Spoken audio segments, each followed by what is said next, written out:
नमस्कार दोस्तों, आप सभी को हमारे यूट्यूब चैनल पर स्वागत है। मेरा नाम है सत्यरंजन। आज डिटेल्स में बात करेंगे डिविडेंड के बारे में। जो डिविडेंड इनकम होता है उसके बारे में हम बात करेंगे और समझने की कोशिश करेंगे।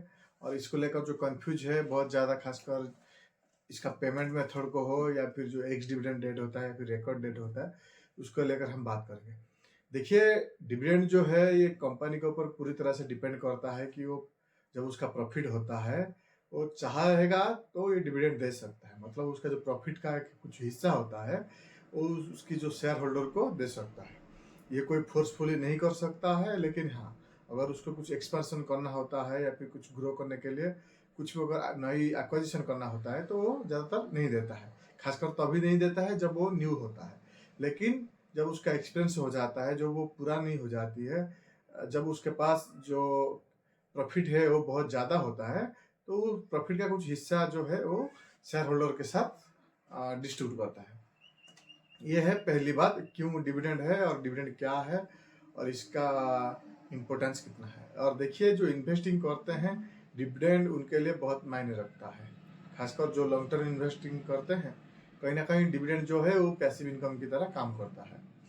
और यहाँ पर जो बात आती है कि जो कंफ्यूज है बहुत ज़्यादा लोगों में, वो है एक्स डेट और रिकॉर्ड डेट जो होता है उसको लेकर रहता है।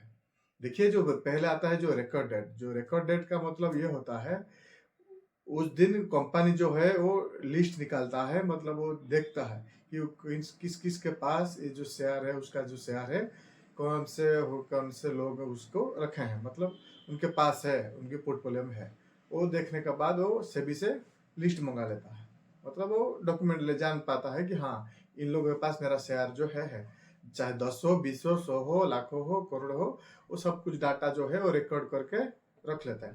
लेकिन जो एक्स डिविडेंड डेट आता है, यहाँ पर जो ज़्यादा कंफ्यूजन ये होता है कि जो एक्स डिविडेंड डेट आता है वहाँ पर बहुत दिक्कत आता है। और हमेशा याद रखिए कि एक्स डिविडेंड डेट के पहले एक दिन से तुम्हें वो शेयर आपके पोर्टफोलियो में होना चाहिए। सिर्फ बाय करने से कुछ नहीं होता, क्योंकि कभी कभी क्या होता है कि T1 सेटलमेंट का होता है और कभी कभी T2 का सेटलमेंट होता है। तो कहीं ना कहीं इस पर ध्यान रख कर आपको वो शेयर जो है वो उसके पहले होना चाहिए था। सपोज जो 10 तारीख का एक एक्स डिविडेंड डेट है, तो आप उसको अगर 8 तारीख को बाय कर दोगे तो कहीं ना कहीं आप उसका एलिजिबल हो जाओगे। अगर 9 में बाय करोगे और वो T2 सेटलमेंट लगाएगा तो 2 दिन लग जाएगा, तो कहीं ना कहीं आपका जो है डिविडेंड नहीं मिलेगा। समझ रहे हो? तो कहीं ना कहीं अगर T1 सेटलमेंट में हो जाता है तो अलग बात है। लेकिन अगर T2 का है, ज़्यादातर देखोगे T2 सेटलमेंट होता है। मतलब आज अगर आप कोई भी शेयर बाय करते हो तो आपकी जो अकाउंट है, जो आपकी डिमांड अकाउंट है, वो 2 दिन के बाद आता है या फिर 1 दिन के बाद आता है। मैक्सिमम शेयर के साथ 2 दिन के बाद आता है।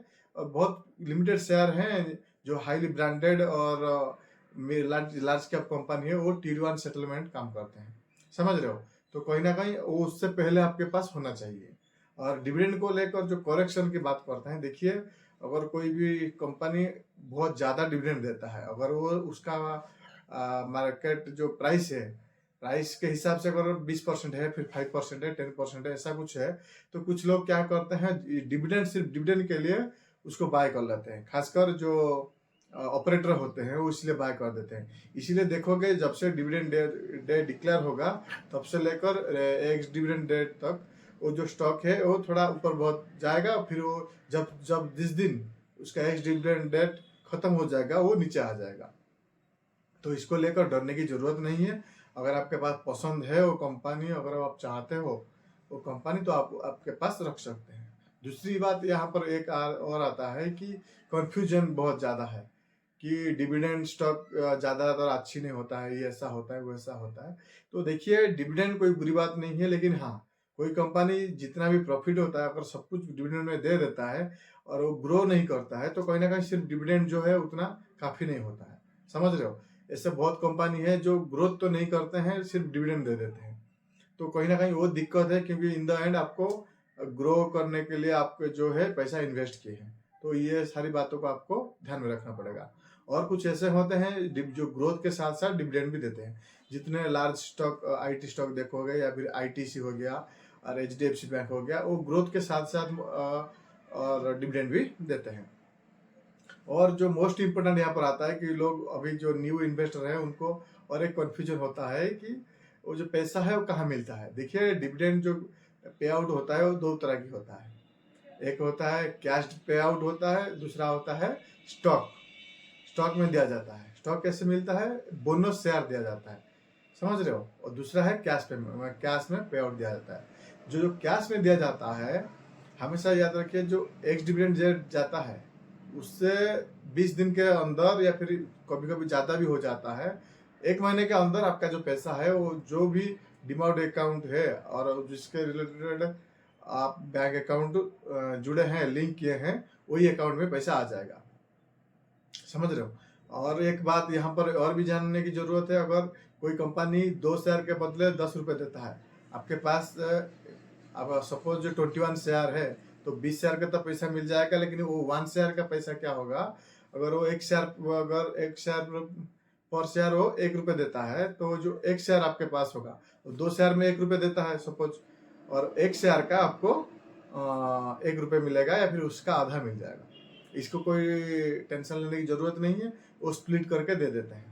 और बात रही जो कुछ लोग बोलते हैं हमारे पास अभी नहीं आया, कुछ अगर दिक्कत होगा आपका बैंक अकाउंट से या फिर आपका जो ईमेल से, वो थोड़ा बहुत दिक्कत आता है, वरना मैक्सिमम लोगों के साथ ऐसा दिक्कत नहीं आता है।